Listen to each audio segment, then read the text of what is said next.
হ্যাঁ বলো। আমি এটা বলার জন্য ফোন করেছি যে আপনার এলাকার যে পুলিশ স্টেশন আছে সেখানে আমার বন্ধুর গাড়ি আটকে রেখেছে।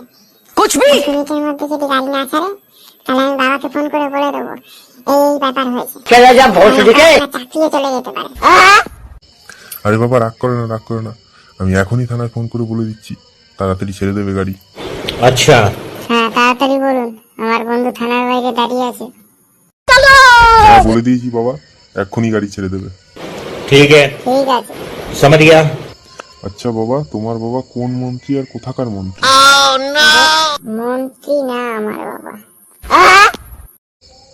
ও আচ্ছা আচ্ছা, তাহলে বড় ব্যবসাদার নাকি? আরে না, ব্যবসাও করে না।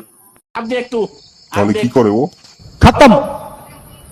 বাবা সেন্টারিং এর কাজ করে, মাসে 9,000 টাকা মাইনে পায়। मैं गाली नहीं दे सकता। नहीं गाली नहीं देना। फैमिली फैमिली देखती है, वरना मैं ऐसे